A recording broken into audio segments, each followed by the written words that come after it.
میں سویا مکینے گنبد خضرا میری خواب میں تشریف لے آئے، نبی کریم خواب میں تشریف لے آئے۔ حضور فرماتے ہیں یبن ثابت لم تزرنا فزرنکا، اے ثابت کیا ہوا 60 سال تو ہمارے پاس آتا رہا، 1 سال ہم تیرے پاس آ جاتے ہیں۔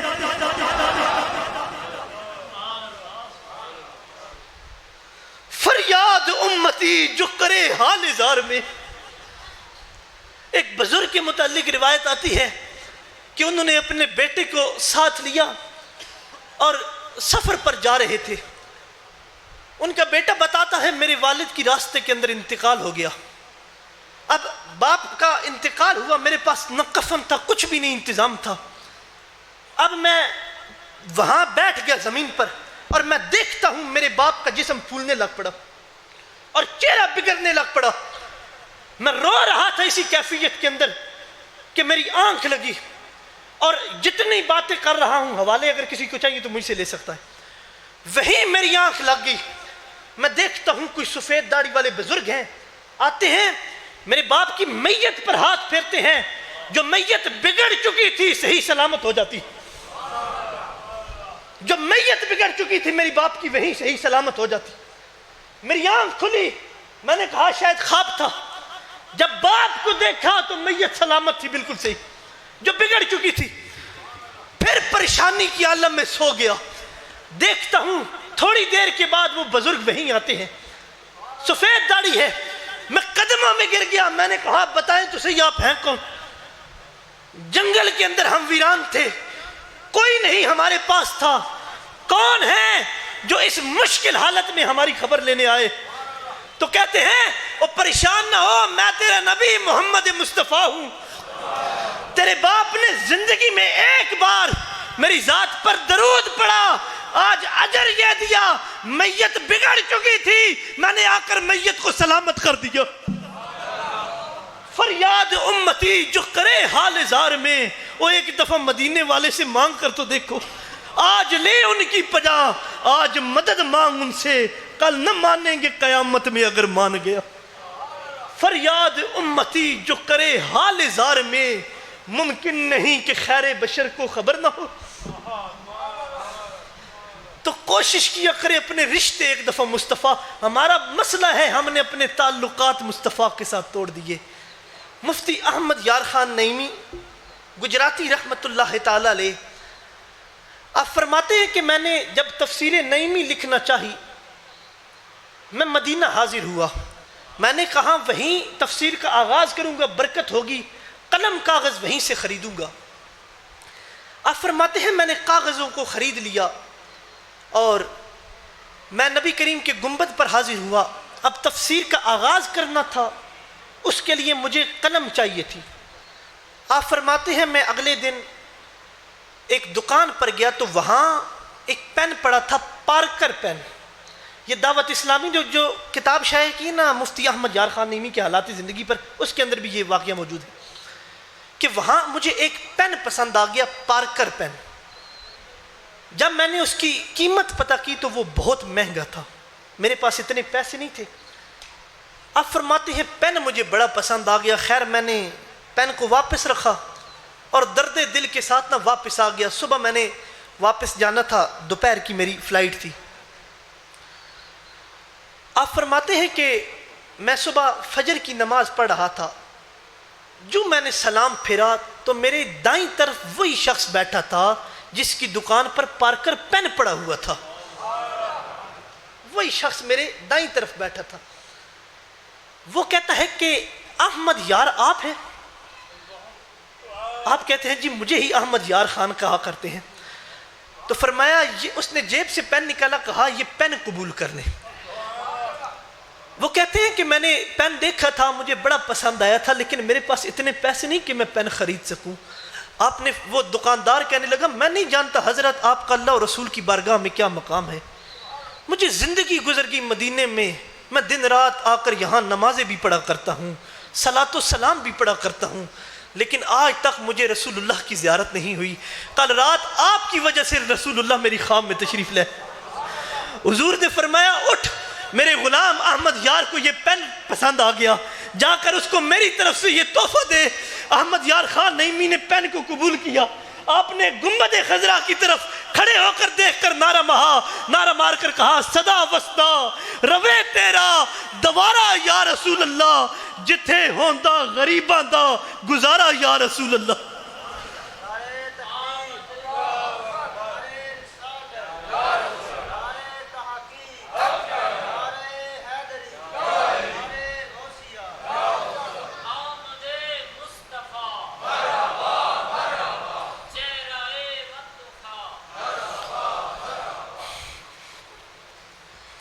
تو جب رشتے مصطفیٰ کے ساتھ جڑ جائیں نا تو وہاں سے کرم نوازیاں ختم نہیں ہوتی، وہ آج بھی نواز رہے ہیں، بس ہماری تارے مصطفیٰ کے ساتھ ٹوٹ گئی۔ جوانوں خدا کی قسم میں تمہارے سامنے بیٹھا ہوا ہوں، یہ جو جوان میرے سامنے بیٹھے ہیں، میں بڑے درد دل کے ساتھ تم تک یہ بات پہنچا رہا ہوں۔ اللہ کی عزت کی قسم آج اسلام کا حلیہ بگڑ چکا ہے۔ خدا را جوانوں اٹھو ورنہ اسلام تباہ ہو جائے گا۔ وہ نبی جس نے ہماری خاطر 3 رات غار ثور کے اندر گزاری، وہ نبی جس نے طائف کے مقام پر ہمارے لیے پتھر کھائے، آج اس کا دین یوں برباد ہونے دو گے؟ خدا را جوانوں آج اٹھو، طرح طرح کے فتنے آگئے، طرح طرح کے لوگ آگئے، اٹھو جوانوں، آج رسول تمہاری طرف دیکھ رہے ہیں۔ وہ جو رہ رہے ہیں مدینے میں، کوئی ان کو جا کے یہ دے خبر کہ چلی ہے آندیاں یہ زور سے کہ چمن حضور کا ہے اڑ چلا۔ خدا کی قسم دین کا حلیہ بگڑ چکا ہے، اٹھو جوانوں، دین ختم ہو جائے گا، دین کی بقا کے لیے اٹھو۔ تو خیر، کیونکہ ربیع الاول کا مہینہ چل رہا اور صرف جشن مصطفیٰ ہم نہیں مناتے، بلکہ یہ حضرت آدم سے چلا اور آج ہم تک پہنچا۔ حضرت آدم علی نبینا علیہ الصلوۃ والسلام کبھی مصطفیٰ کا ذکر کرتے رہے، کبھی حضرت موسیٰ ذکر کرتے رہے۔ حضرت موسیٰ تو اتنا کہا کرتے تھے یا اللہ مجھ سے نبوت لے لے، بس محمد کا امتی بنا دے۔ کبھی حضرت عیسیٰ کرتے رہے، کبھی لوط علیہ السلام کرتے رہے، کبھی پھر ابو بکر صدیق نے کیا تھا، کبھی فاروق اعظم نے کیا تھا، کبھی عثمان غنی نے کیا تھا، کبھی مولا مرتضیٰ نے کیا تھا، کبھی یمامہ کے اندر خالد بن ولید نے بھی کیا تھا،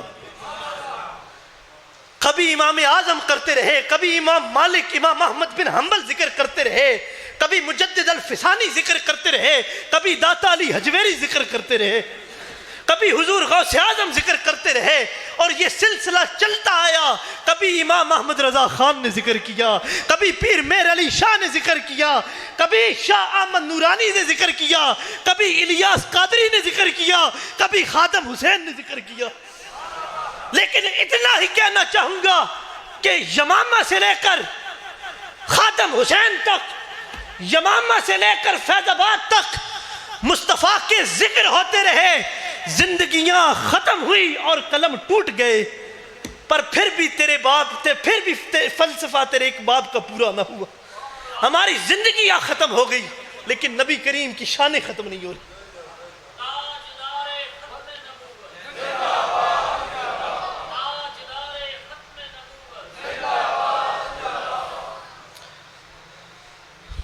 آج کچھ لوگ اعتراض کرتے ہیں کہ 12 ربیع الاول کو اگر مصطفیٰ کی ولادت کا دن ہے تو 12 ربیع الاول کو مصطفیٰ کی وصال کا دن ہے، اور بعض روایات کے اندر آتا ہے کہ جس دن نبی کریم پیدا ہوئے اسی 12 ربیع الاول کو پھر اگلے 63 سال کے بعد آپ کا وصال ہوا۔ وہ اعتراض کرتے ہیں کہ صحابہ تو رو رہے تھے، تم خوشیاں مناتے ہو۔ جس دن نبی کریم کا وصال ہوا حضرت عمر کا یہ حال ہو چکا تھا کہ عمر نے تلوار نکال لی، کہا جو شخص کہے گا کہ رسول اللہ دنیا سے چلے گئے میں اس کی گردن اڑا دوں گا۔ صحابہ پر ایسی آفت آ پڑی تھی، کیا کہا کہ 12 ربیع الاول اگر مصطفیٰ کی ولادت کا دن، بہت بڑا اعتراض، لو اس اعتراض کی دھجیاں اڑانے لگا کہ 12 ربیع الاول اگر مصطفیٰ کی ولادت کا دن تو 12 ربیع الاول ہی مصطفیٰ کی وصال کا دن۔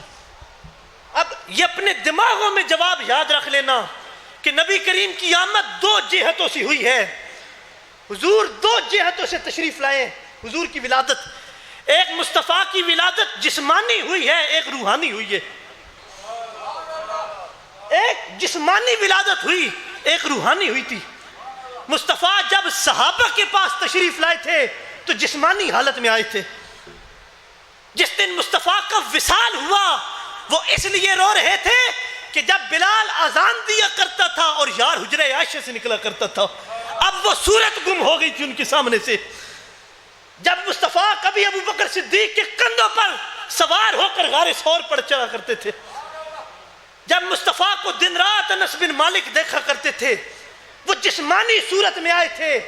جب مصطفیٰ کا وصال ہوا جسم غائب ہو چکا تھا، اس لیے صحابہ رو رہے تھے ہمارے پاس مصطفیٰ جسمانی صورت میں نہیں روحانی صورت میں آئے ہیں، اور اللہ کی عزت کی قسم ہمارے پاس مصطفیٰ جب سے آئے ہیں کبھی گئے ہی نہیں ہیں۔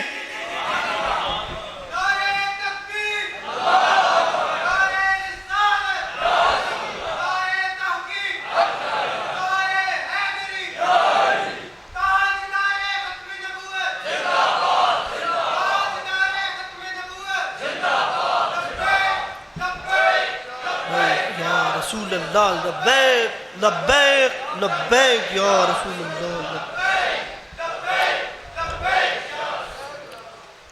تو ہمارے پاس مصطفیٰ کی آمد روحانی صورت میں ہوئی، اور جب سے آئے ہیں کبھی گئے ہی نہیں ہیں، تو پھر ہم کیوں سوگ منائیں؟ اب آپ دیکھتے ہوں گے کہ کلر کہار کے اندر بھی کچھ ایسی جگہ ہوں گی کہ ہمارے ہاں تو مسجدوں کے اندر چراغاں کیا جاتا ہے مصطفیٰ کی آمد پر، اور وہاں ماتم بچھ جایا کرتا ہے۔ اور سنیو، پریشان نہ ہوا کرو، یہ 1500 سال سے چلتا آ رہا ہے کہ جب مصطفیٰ کی آمد ہوئی تو کفر کے اڈوں پر موت طاری تھی، اسلام کے مرکز پر بہار آ گئی تھی۔ تو یہ 1500 سال سے چلتا آ رہا ہے۔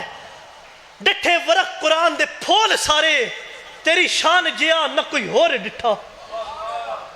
ڈٹھے ورق قرآن دے پھول سارے، تیری شان جیا نہ کوئی ہور ڈٹھا۔ کوئی نور آکھے کوئی بشر آکھے، پہندہ رات دن ایہو شور ڈٹھا۔ او اللہ لیا گالی مکا سٹی، سنیا ہور ڈٹھا وہابیہ ہور ڈٹھا۔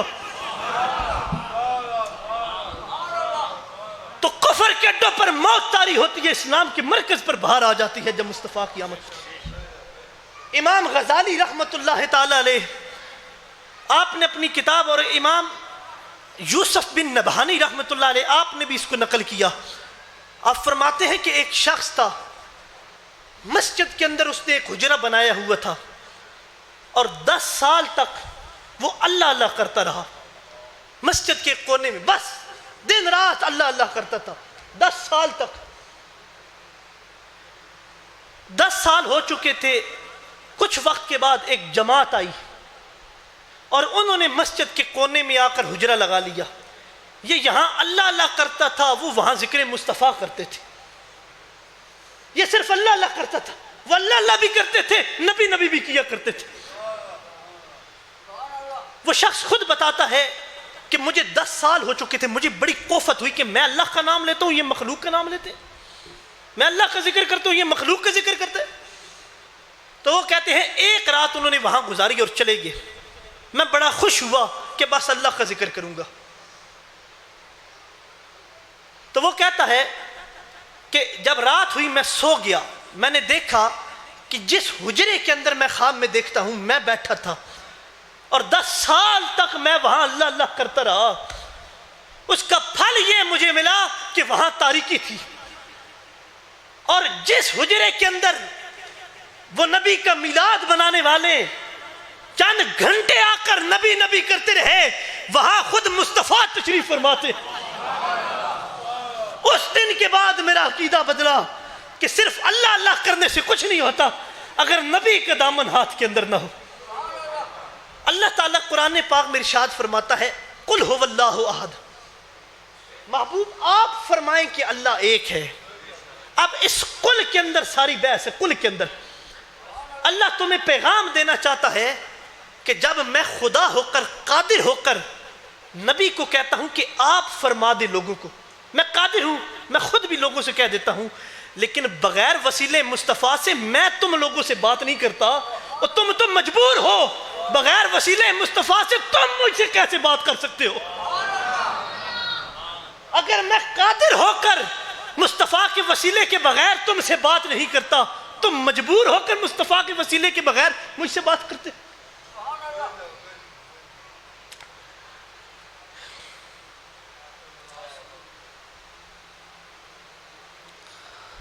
اب میں آپ کو جو بات بتانے لگا ہوں توجہ کے ساتھ سنیں گے کہ نبی کریم صلی اللہ تعالی علیہ وآلہ وسلم جو اعلی حضرت کا شعر ہے نا کہ حسن یوسف پہ کٹی مصر میں انگشت زنا، تیرے نام پہ سر کٹاتے ہیں مردان عرب۔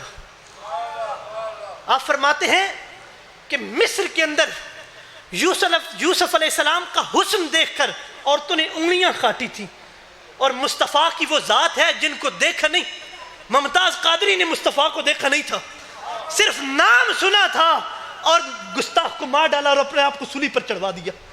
حضرت بلال رضی اللہ تعالی عنہ آپ کا جو سردار تھا، اس نے کہا کہ نبی کرنا چھوڑ دو، میں تمہیں چھوڑ دوں گا۔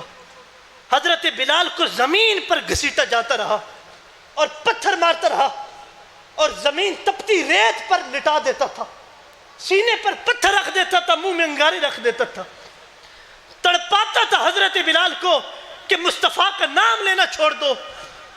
لیکن اللہ کی عزت کی قسم تاریخ گواہ اور روایات کے اندر آتا ہے کہ حضرت بلال نے مصطفیٰ کا ساتھ نہیں چھوڑا، اور کانٹوں پر لیٹ کر حضرت بلال یہی کہا کرتے تھے، کتنی تسکین ہے وابستہ تیرے نام کے ساتھ، ارے نیند کانٹوں پہ بھی آ جاتی ہے آرام کے ساتھ۔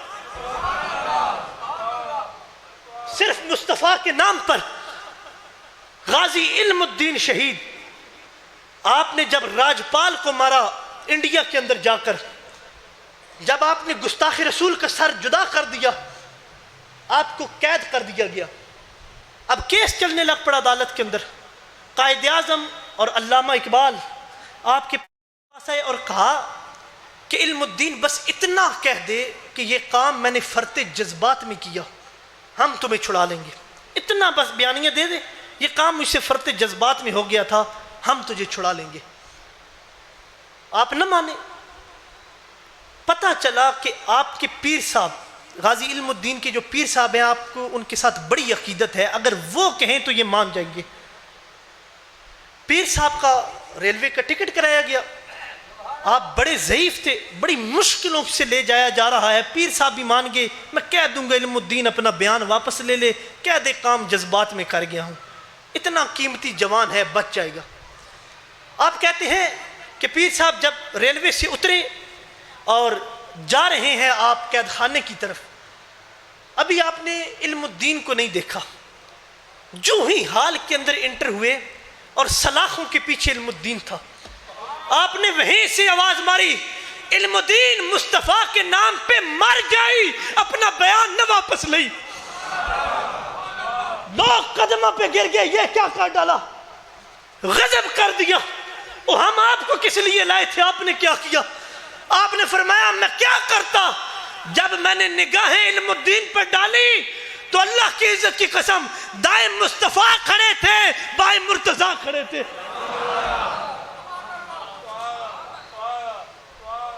تو صرف نام پر مصطفیٰ کے وہ جان دے دیا کرتے تھے۔ غازی ممتاز قادری آپ کے سامنے کیس ہوا، ہماری پنڈی کی عالم ممتاز قادری نے جب قتل کر دیا اس گستاخ کو اور واصل جہنم کیا، 2 ماہ گزرے تھے ممتاز قادری صاحب کو۔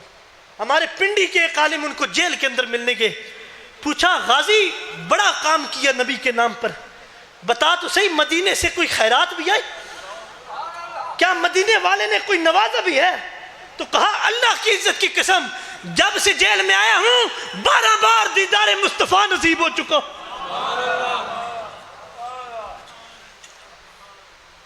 حسن یوسف پہ کٹی مصر میں انگشت زنا، تیرے نام پہ سر کٹاتے ہیں مردان عرب۔ جب یمامہ ہوئی تھی نا اور ختم نبوت کے خلاف لوگ نکلے، حضرت ابو بکر نے جب جہاد کے لیے بھیجا تو صحابہ نے کہا ابو بکر صدیق پیچھے کوئی نہیں دارالحکومت میں، فرمایا میں سب کو بھیج دوں گا، اگر ابو بکر کو آ کر درندے بھی اٹھا کر لے جائیں پھر بھی میں نبوت پر حملہ نہیں ہونے دوں گا۔ تو اتنی بلند وہ ذات ہے، دیکھیں یہ تو جاہل ہے یہ جو کہتا ہے نبی ہماری طرح ہے، اس کو کیا پتہ مصطفیٰ کیسے ہیں، اس کو کیا پتہ مصطفیٰ کی شانوں کا۔ حضور کے صحابی نبی کریم صلی اللہ علیہ وسلم نماز پڑھا رہے ہیں، اور نماز پڑھاتے پڑھاتے آپ کو معلوم ہوا کہ صحابہ کے خشوع و خضوع میں کمی آ گئی۔ اب نگاہیں آگے ہیں مصطفیٰ کی، صحابہ پیچھے ہیں، اور خشوع کا تعلق دل کے ساتھ ہوتا ہے۔ النبی اولا بالمؤمنین من انفسہم، اللہ قرآن میں کہتا ہے یہ میرا وہ نبی ہے جو تمہاری جانوں سے بڑھ کے تمہارے قریب ہے۔ نبی کریم نماز پڑھا رہے، سلام پھیرا، حضور نے فرمایا صحابہ حال ترون قبلتی ہا ہونا، اور تم سمجھتے ہو کہ میں جب آگے دیکھتا ہوں مجھے پیچھے کی خبر نہیں ہوتی؟ حال ترون قبلتی ہا ہونا، سمجھتے ہو میں آگے تکتا ہوں مجھے پیچھے کی خبر نہیں ہوتی؟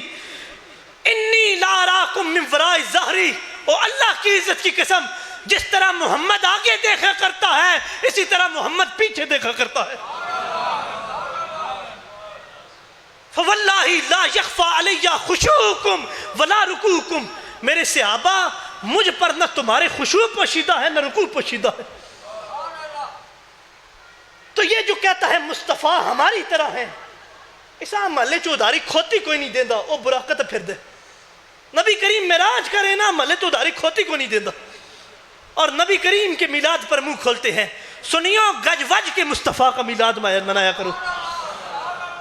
1500 سالہ جشن مصطفیٰ رہا ہے، آپ نے تاریخی جلوس کے اندر شرکت کرنی ہے، ایسا پہلے کبھی نہ ہوا ہو۔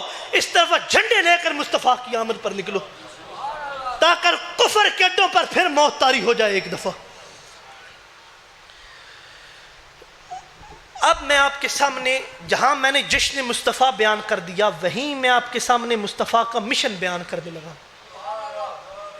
اب میری باتوں کو توجہ کے ساتھ سنیں گے تو میں امید ہے آپ کے دلوں کے اندر مصطفیٰ کی تعلیمات کو داخل کر سکوں گا۔ جس طرح میں نے کہا کہ ہم نے گلیاں تو صاف کر لیں، دل نہ صاف کیے۔ اگر محفل سے اٹھنے کے بعد صبح اگر ہماری زبان پر صداقت کا زیور نہ سجے نا تو پھر محفلوں کا فائدہ نہیں ہے۔ ہم نے ابو بکر کے نعرے تو مارے ہیں، لیکن ہم نے نہیں سنا کہ ابو بکر کتنا سچا تھا۔ ہم نے عمر کے نعرے تو مارے، اگر پھر بھی ہم جا کر دکان پہ ترازو میں ڈنڈی ماریں۔ حضرت فاروق اعظم رضی اللہ تعالی عنہ، آپ کا دور خلافت ہے، آپ جاتے ہیں رات کو گشت کرتے ہیں، دیکھتے ہیں کہ ایک نابینا خاتون ہے، گھر بڑا صاف ستھرا اور پانی بھرا ہوا، آپ دیکھتے ہیں نابینا، گھر بھی بڑا صاف ستھرا۔ آپ خیر گھر کے اندر داخل ہو جاتے ہیں، آپ پوچھتے ہیں کہ بی بی تمہارے گھر کا کام کون کرتا ہے، پانی کون بھرتا ہے، آپ تو نابینا ہیں۔ وہ کہتی ہیں میں نہیں جانتی، رات کو کوئی شخص آتا ہے پانی بھی بھر کے چلا جاتا ہے، گھر پہ کام بھی کر جاتا ہے۔ آپ چھپ جاتے ہیں کہ دیکھو تو صحیح یہ شخص ہے کون۔ ایک شخص رات کو آتا ہے، جھاڑو اٹھاتا ہے، اس بوڑھی خاتون کے گھر کا کام کرتا ہے، مشکیزی کے اندر پانی بھرتا ہے، رکھ کر جانے لگتا ہے نا، چہرے پر نقاب ہوتا ہے، کہتا ہے بی بی میں نے جھاڑو بھی لگا دیا، کام بھی کر دیا، میرے لیے دعا کر دینا۔ حضرت عمر بن خطاب کہتے ہیں جب وہ یہ کہہ کر جانے لگتا ہے، میں دوڑتا ہوں، میں نقاب کھینچتا ہوں تو دور خلافت کا حکمران ابو بکر صدیق تھا۔ اگر محفل سے اٹھنے کے بعد اگر آپ کے گھر پڑوسن بیوہ خاتون رات کو بھوکی سو جائے تو محفل کا فائدہ نہیں ہے۔ میں نے آپ کے سامنے جشن مصطفیٰ بیان کیا، لیکن ایک یہ بھی حقیقت ہے، ہم اپنے گھر پر 20,000 کی لائٹیں تو لگا لیتے ہیں، ہمیں پتہ ہے کہ کسی بیوہ خاتون کا دکان پر قرض ہے۔ اللہ کی عزت کی قسم تو لائٹیں 10,000 کی لگا لے، باقی اس کا قرض ادا کر دے، اللہ کی عزت کی قسم مصطفیٰ تو اس سے زیادہ راضی ہو جائیں گے۔ میں نے آپ کے سامنے جشن بیان کیا، اسی سمجھتے ہیں کہ شاید وابی گلا کر دے، لیکن یہ حقیقت ہے۔ حضرت عمر بن خطاب قدموں پر گر گئے، ابو بکر صدیق یا امیر المومنین آپ؟ حضرت ابو بکر صدیق رو کر کہنے لگے عمر پریشان کیوں ہوتا ہے، تمہاری طرح میں نے بھی چھپ کر دیکھا تھا اس بوڑھی خاتون کے گھر کا کون کام کرتا ہے، جب نقاب ہٹایا تھا تو نکلنے والا محمد مصطفیٰ تھا۔ حضرت عمر بن عبدالعزیز کا دور خلافت تھا. آپ فرماتے ہیں کہ میں حج کے ارادے سے نکلا تو میں گزر رہا تھا، میرے ساتھ غلام تھا، 1200 دینار تھے میرے پاس. دیکھا تو ایک ڈھیر پر ایک بچی نے کوئی چیز اٹھائی ہے، دوپٹے کے اندر لپیٹ لی ہے. آپ فرماتے ہیں کہ میں اس بچی کے قریب ہوا، میں نے پوچھا بچی کیا چیز اٹھائی؟ ڈر گئی. میں نے پوچھا کچھ نہیں، میں کچھ نہیں کہتا، بتاؤ چیز اٹھایا کیا؟ وہ دکھاتی ہے ایک مرا ہوا پرندہ اٹھایا تھا. وہ پوچھتے ہیں بچی کیسی تکلیف آ پڑی کہ مرا ہوا پرندہ ڈھیر سے اٹھا رہی؟ کہتی ہے ماں باپ دنیا سے چلے گئے ہیں، گھر میں چھوٹا بھائی بھوکا ہے 3 دن سے، اس کو انتقال کی حالت تک پہنچا ہوا ہے، کھانے کے لیے گھر میں کچھ بھی نہیں، یہ مرا ہوا پرندہ ملا تھا، میں نے کہا چلو یہی پکا کر کھلا دوں گی، جان تو بچ جائے گی. مرا ہوا پرندہ ملا تھا، یہی کھلا دوں گی. جب ماں باپ دنیا سے چلے جائیں نا تو پھر خاندان والے بھی منہ موڑ لیا کرتے ہیں، کیونکہ ہمارا عجیب طریقہ ہے نا، اسی تو ماں باپ دے کل تے اتنی دیگن دینی اتنی انہوں نے جینے نہ دیں دے.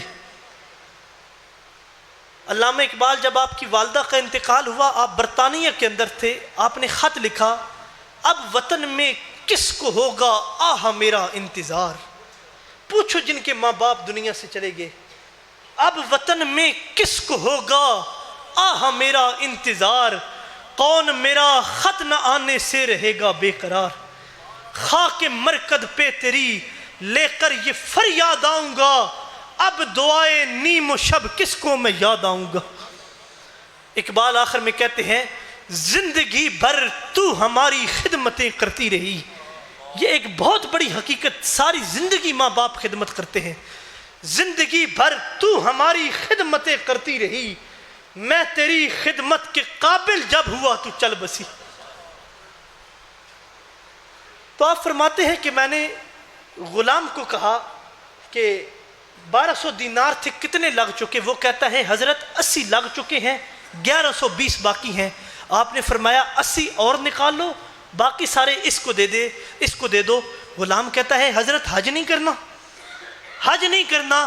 آپ رو کر کہتے ہیں اگر میرا خالق یہی میرا حج قبول کر رہا ہے تو مجھے کعبے کے چکر لگانے کی کیا ضرورت؟ آج ہم 10ویں دفعہ 5ویں دفعہ جا کر حج کرتے ہیں، غریب پڑوسی گھر میں بھوکا سو رہا ہوتا. تو خدا را جہاں ہم مصطفیٰ کا جشن یاد رکھتے ہیں وہاں مشن بھی نہ بھولا کریں، نبی کریم کی تعلیمات کو نہ بھولا کریں. اللہ قرآن میں کہتا ہے یا ایھا الانسان ما غرک بربک الکریم، اے انسان تجھے کس چیز نے رب سے دور کر دیا؟ میں نے کون سی نعمت ہے جو تجھے نہیں دی، کون سی چیز نے تجھے رب نے دور کر دیا؟ آخری واقعہ سناتا ہوں. ہم لوگ بڑے ناشکرے لوگ ہیں، ہمیں رب نے جتنی نعمتیں دی نا ہم شکر نہیں کرتے. کسی کے پاس سائیکل ہے نا تو وہ دعا کرتا ہے میرے پاس موٹر سائیکل آ جائے. موٹر سائیکل والا گاڑی کی تلاش میں ہے، میران والا کرولا چاہتا ہے، کرولا والا لینڈ کروزر چاہتا ہے. ہمیں جو خالق نے دیا ہے ہم اس پر شکر نہیں ادا کرتے. لَإِن شَكَرْتُمْ لَأَزِيدَنَّكُمْ، اللہ قرآن میں کہتا ہے تم شکر کرو گے تو میں اور دوں گا. ایک بزرگ فرماتے ہیں کہ میں کسی ارادے سے جا رہا تھا، مجھے جنگل کے اندر رات ہوگی، ایک خیمہ لگا ہوا تھا، خیمے کے اندر سے آواز آتی ہے اللہ تیرا شکر ہے. پھر کوئی ٹھنڈی سانس لیتا تھا، کہتا تھا اللہ تیرا شکر ہے، پھر کہتا تھا اللہ تیرا شکر. میں نے کہا شاید جنگل سے کوئی خزانہ مل گیا بڑا. آپ کہتے ہیں میں خیمے میں داخل ہوا نا، جب دیکھا تو زمین پر ایک بوڑھا شخص لیٹا ہے، آنکھوں سے نابینا ہے، بازوؤں سے مفلوج ہے، پاؤں سے معذور ہے، بلند آواز میں کہتا ہے اللہ تیرا شکر ہے. آپ کہتے ہیں میں نے زور سے پاؤں زمین پر مارا، اس کو آواز کی، کہتا ہے من انت، کون ہے؟ میں نے کہا مسافر آیا ہوں. میں نے آواز سنی اللہ تیرا شکر. میں نے کہا کوئی خزانہ مل گیا. بزرگوں آپ کے پاس نہ آنکھیں ہیں، نہ بازو ہیں، نہ پاؤں ہیں، وہ کس چیز کا شکر ادا کرتے ہیں؟ کہتے ہیں خاموش ہو جا بیٹا، میرے رب نے 60 سال مجھے آنکھوں کی نعمت سے نوازا ہے. اس نے چاہا ہے، میں نے گنبد خضرا کے نظارے بھی دیکھے ہیں، رب نے مجھے 60 سال بازوؤں کی نعمت سے نوازا ہے، انہی بازوؤں کے ساتھ رزق حلال بھی میں نے کمایا ہے. رب نے مجھے 60 سال پاؤں بھی دیے ہیں، میں نے چل کر کعبے کا طواف بھی دیا. کیا ہوا آج 2 سال اس نے مجھ سے آنکھیں لے لی، آج میں اس کی ناشکری کر دوں؟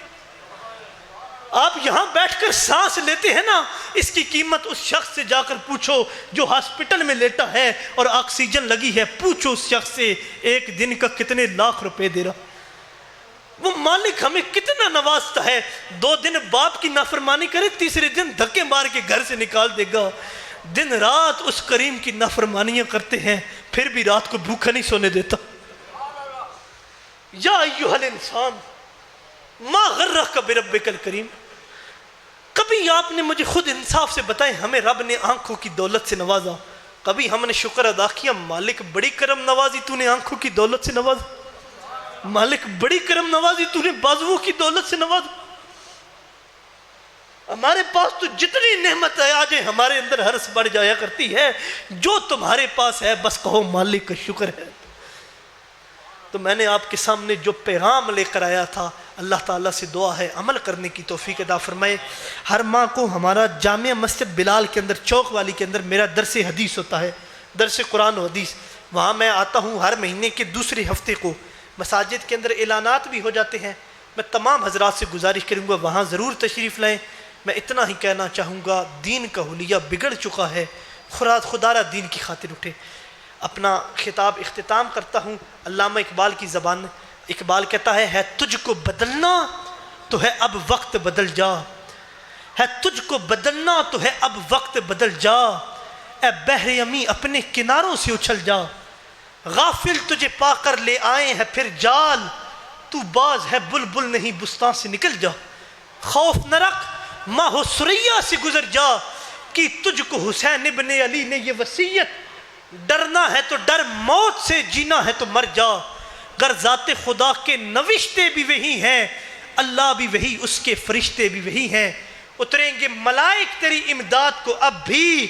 اقبال کہتا ہے فرشتے آج بھی آ سکتے ہیں اگر بدر میں آئے تھے، شرط کیا ہے گر ذات خدا سے تیرے رشتے بھی وہی ہیں، پھر خدا کے ساتھ رشتے بھی ابو بکر صدیق والے رکھنے ہوں گے۔ وما علینا الا البلاغ المبین۔